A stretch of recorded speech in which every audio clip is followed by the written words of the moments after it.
Hello and welcome on Sports Updates. I'm Adeni Ajishafe. I have in the studio Yusuf Akogu. Good to have you, Yusuf. Always a pleasure being here. Sport Update is here. We are here to give you those updates in the world of sport. But we start from Nigerian story. That has to do with Nigerian National League, NNL. That is the second tier of Nigerian football. NNL spell out relegation and promotion models. Well, for all the teams to know what is happening or what is at stake concerning Nigeria nationally, they have to spell out the relegation and promotion modules. I'm sure they will have been hearing some rumors about clubs not understanding it, but right now, those promotion and relegation modules have been spelled out. Let's look at them as we quickly read it out. We look at 12 teams to be relegated from the current Nigerian National League. According to the NNL organizers, 12 teams relegated. We have a team from the Northern and Southern Conference. We have Group A1, A2, A3, and A4. The same thing with Southern Conference, B1, B2, B3, B4. And now we have 12 teams to be relegated. There are 4 teams shall join the NNL from the MPFL. 4 will join from this particular league to the MPFL. All 8 bottom teams from the 8 groups will be automatically relegated to the Nationwide League 1, NLO. Just like I mentioned, A1 to A4 for the Northern Conference, B1 to B4 to the, of the Southern Conference, making it 8 groups. And in these 8 groups, 8 bottom teams from the 8 groups will be automatically relegated. Team second from bottom will enter a relegation playoff. The first 4 will survive while the bottom 4 will be relegated. The top 8 teams from the 8 groups shall qualify for the Super 8. And the top 4 from the Super 8 be promoted to the MPFL. Look at that last line. The top 8 teams from the 8 groups shall qualify for the Super 8. Yes. And the top 4 from the Super 8 will be promoted to the MPFL. What an educative statement. I love the fact that it's spelled out. Absolutely. This is clear to the clubs involved right now. So they will know that this is you know what you are fighting for. What you are fighting for, absolutely. So the top 4 teams, the top 8 teams from the 8 groups will form, will probably be separated into 2 groups of 4 each. So probably the top 4 from the two from each group. From each group will be promoted to MPFL, which is very, very interesting. So I think it's a very, very good one for the teams that are involved in this competition. They will now know that look, when they need to tighten their belts. This is very technical. If you really don't look at this very well, you could be carried away. You know, when you hear 12 teams be relegated, be like 12 teams, okay, we will not be among. But now, but mind you, all the 8 teams, the bottom 8 teams from the 8 groups, from the 8 groups will be relegated automatically. So to NLO, that's the third tier of Nigerian Football League. So I think that is well understood as well for also all the clubs. If you're occupying that position right now, you actually know what to do. You have to work well. But the technical plays, you look at when you look at team second from bottom, we enter a relegation playoff. The first 4 will survive, while the bottom 4 will be relegated. Absolutely. So I think that is also well understood. So if you are second to the last on the league table, or that is for the 8 groups, so at the end of the day, you're going to have another playoff for those 8 teams. So the first 4 will survive, will remain in the NNL. The bottom 4 will also join those 12 teams that they will join 8 bottom teams to make it 12. To make it 12. That has to be number 1 item now. To make it 12 teams that will be relegated. I think the idea behind this is because the 4 teams that will be relegated from NPFL will join the NNL. Exactly. NNL. So complete it. Absolutely. That will complete the whole relegation, the whole team, for NNL. For NNL. So I think that is the idea, and I think it's a very. I love the last line. The top 8 teams from the 8 groups shall qualify for the Super 8. The top 8 teams. You have 8 groups, so each team that top each group. That's a big battle. It is a big battle. For you to top your group. If you top, it's not even enough for you to win the league. To win the league. You have to still fight against 7 other teams for an MPFL. So you need. My goodness. Yes, exactly. So that even make you, you'll be more prepared coming into MPFL. Because the fact that you top Group A1 in the Northern Conference doesn't mean that you are qualified automatically. You are going to fight against all the other teams. Seven that top their whole group. Absolutely. And then after, but my worry is that I just hope that we're not going to have a lopsided teams getting in one group. Probably, the NNL as it is now is separated into two. We have the B1 to B4 from the south.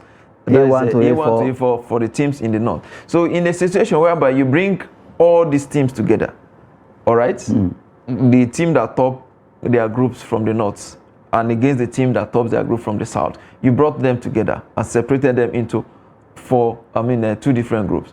And it turned out that all the teams from the north, retain their position in the top four. What happened to those from the south? Or what if it's on the other, the reverse is the case as well. So I think IMC need to also look at it again and see, so that at the end of the day, we will not have a lopsided teams from a team from one side gaining promotion to NPFL.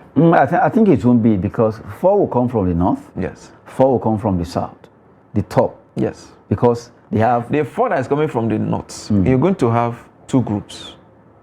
No. What will happen is this: you are having 4 coming from the north, 4 from the south. Yes. The 8 of them will fight for the top 4. Yes. No. The top 4 will qualify for NPFL. What I'm trying to explain is this: there are 8 teams. The 8 team is grouped into 2 groups. Yes. Group A and B. You're going to have 2 teams from the north and 2 teams from the south in one group. Another 2 from the south. The same is applicable to the other side. To this other side. So what happened if the teams from one side of the country made up to the top?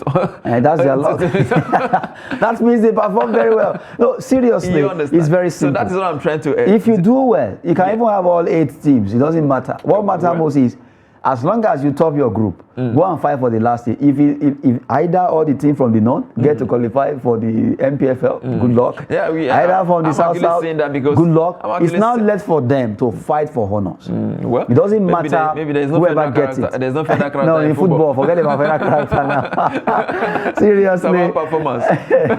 We've been talking about the NNL there. Just giving you updates concerning what's happening in the second tier of Nigerian Football League.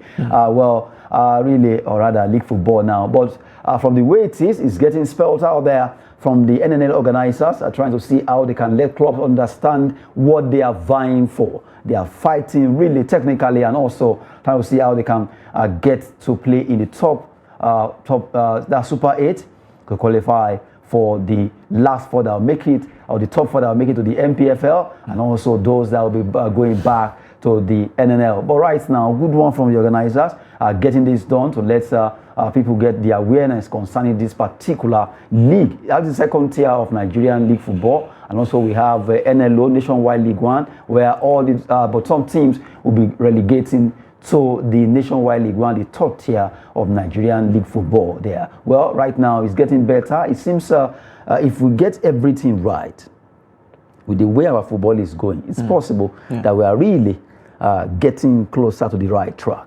Yes, I think a whole lot things are changing. Actually, this is not where we used to be before. We don't get all this explanation of everything. We're shrouded in secrecy. But as it is, it's coming in the open. The teams are getting to know what is there. We're actually also seeing improvement in NPFL and so many other things. I think we're actually getting there, knowing the fact that we are a footballing nation. We love football in this country. We have talents are abundant everywhere. So I think the new NFF, I must commend him. It's a new innovation that we're actually seeing. The Minister of Sport as well too has done quite a whole lot for football since he came into the office.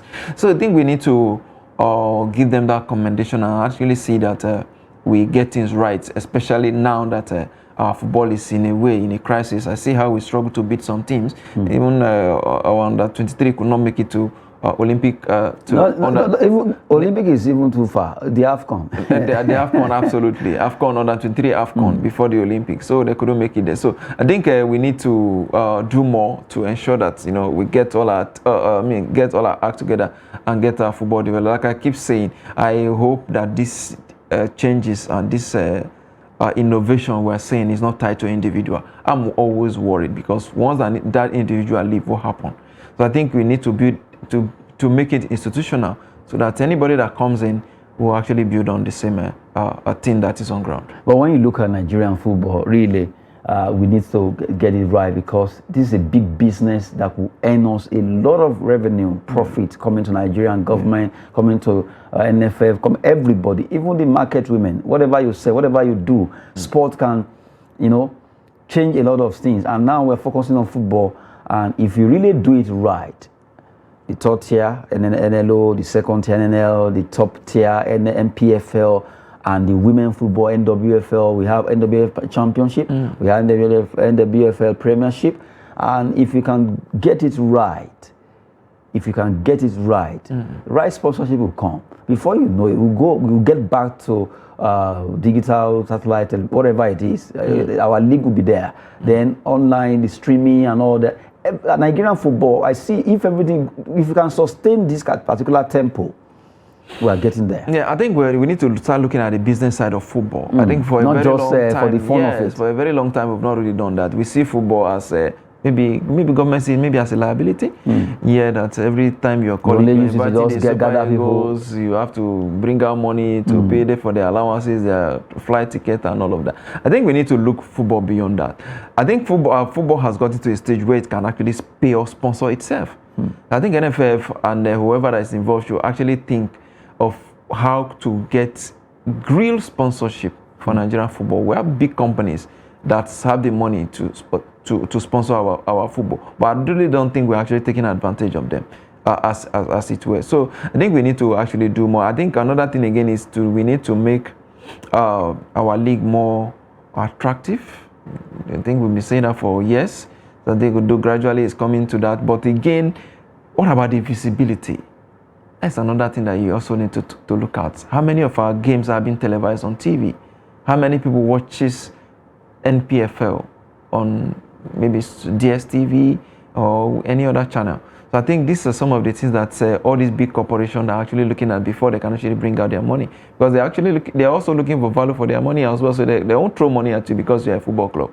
So they need to see what you're doing. They need to see how their money will bring return to them exactly. So I think we are getting there. But again, the business side of it need to be taken very seriously. To me, I really do not. I think that we should even set up another footballing body that will just be responsible for the business side of football alone. I think that will actually help. But for me, because NFF is so focused on football, Nigerian Football Federation and all of that, but I don't think they're actually doing enough in terms of the business side of things. Well, we've been talking concerning Nigerian football development, and although we know it's going to take time, but we are getting there little by little. We continue to push for the development of Nigerian sports. Now, let's talk about the Premier League fixtures. Matches will be on tonight across some cities in Europe, or rather England. And let's look at those games that will be up. Although a big one will be coming up between Chelsea and Liverpool. The Blues, you saw what happened to them. The bridge collapsed against Aston Villa. Would they have, maybe they decided to build the bridge before today. Well, Bournemouth against Brighton and Hove Albion. Leeds United, Nottingham Forest, a big match there. Leicester City, Aston Villa, Liverpool, Chelsea. Those are the four matches slated for tonight over there in England. And now we'll be looking at focusing on Chelsea, Liverpool. Other matches are also very important, but our attention will be on Chelsea, Liverpool. You look at Chelsea. They lost their last match against Aston Villa, the one that actually broke the camel's back. The last straw with the patience with, I don't know, like somebody said, the whatever I did is magic from. That magic broke down against Aston Villa. Absolutely. So now, they lost against Aston Villa. Now they are back to another big match against Liverpool. We saw Liverpool also losing against Manchester City. Two teams wounded Lions meeting themselves tonight. They have a new interim manager, and they have Jurgen Klopp, who really, his team has been working alone. How do you see this game tonight? It's going to be, I don't want to say the battle of the underdogs. You can imagine calling the two big giant teams underdog because they were defeated in their last games. Looking at their last result, anyway. But I think Chelsea, Liverpool, this is a game that one cannot predict given the form of the two teams right now. But Chelsea lost their last game at home, 2-0 against Aston Villa. Liverpool were whitewashed 4-1. Since that, their 7-0 win against Manchester United, they have, they have not been able to get their act together since after that game. So I think maybe it's really a crime for them to have done that. But again, against Chelsea tonight is going to be a very, very difficult one for them. But Chelsea, they have an interim manager, and the interim manager will be out to prove a point as well. But Jurgen Klopp, just like you said, he's been working alone. He's also under fire. Some are saying who after Brendan Rodgers and Graham Potter, who is next?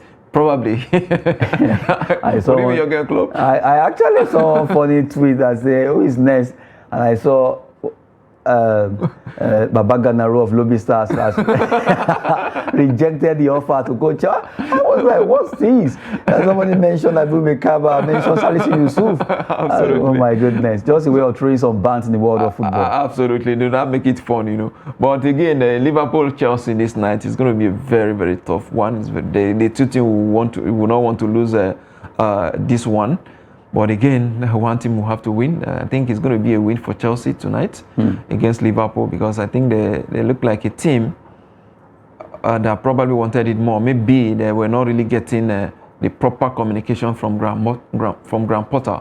But the new interim manager now, it's a big challenge for him now to see what he can actually prove. So I think he's going to get the things right for Chelsea tonight, and probably get maybe a 2-1 victory over Liverpool. 2-1 victory for you there. That's Yusuf saying, well, for him, Chelsea will win 2-1.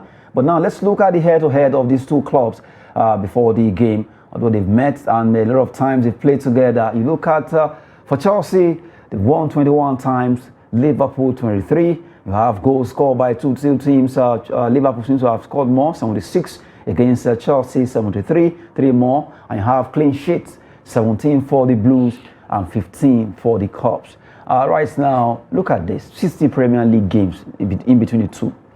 And you look at the performance of Chelsea, 21 against Liverpool, 23, yes. Goals 73, 76, 15, 17. Clean sheets, Chelsea ahead, 2.2. For goals, Liverpool, 3 goals.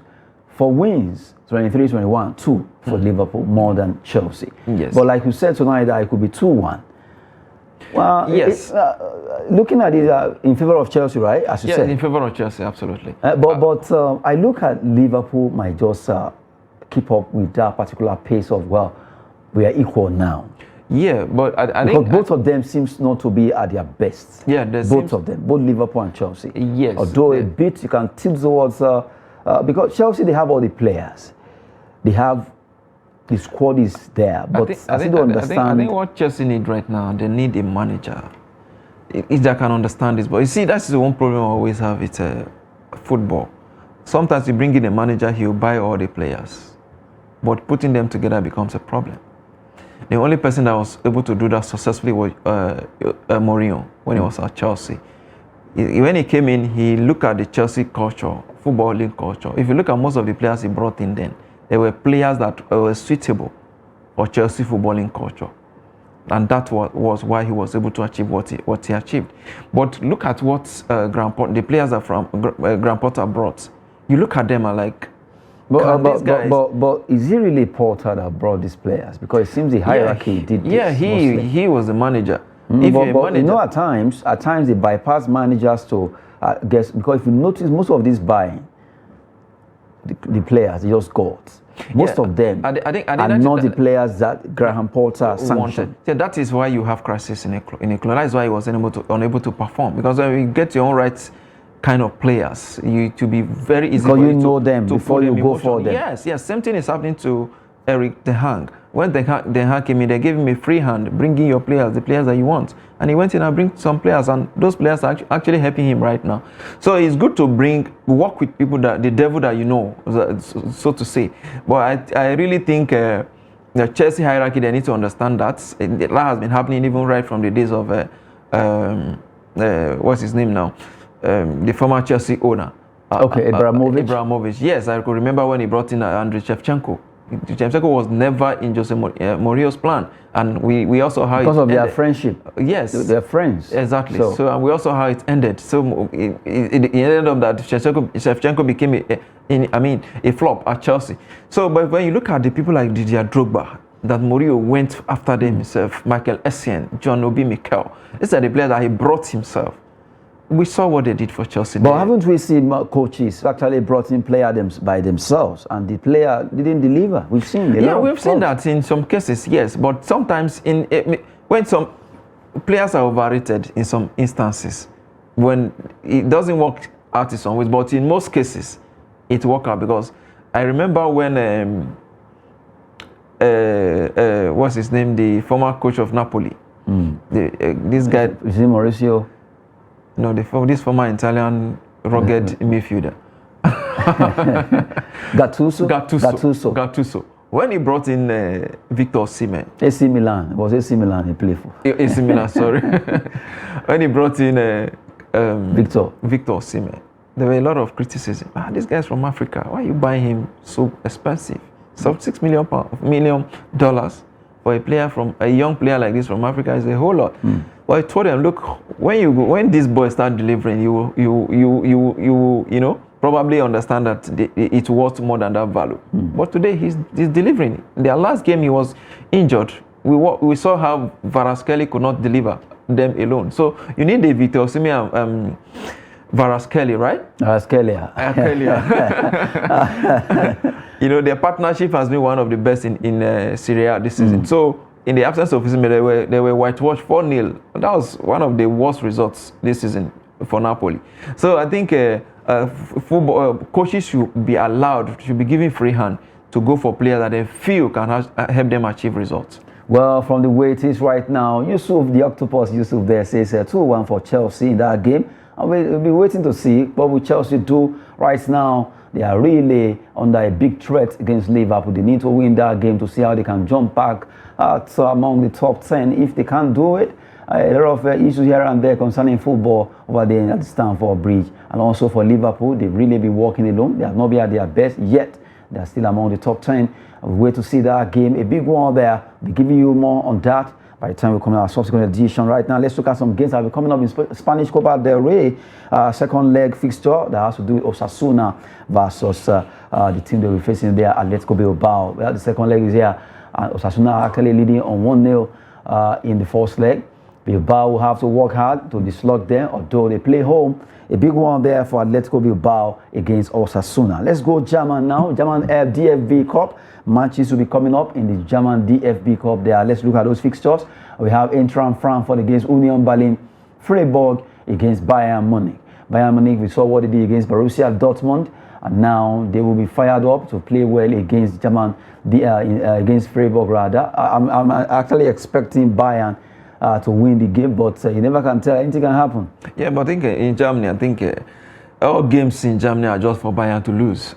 So I don't see this one as an exception. I think they overrun Freiburg. Okay, well now let's look at another one that has to do with Italian Copa Cup there, the one they call Cup in Italian, that's Latin. Juventus Inter Milan, big one between the two clubs. A lot of history following the Nerazzurris, that's Inter Milan, and the old ladies.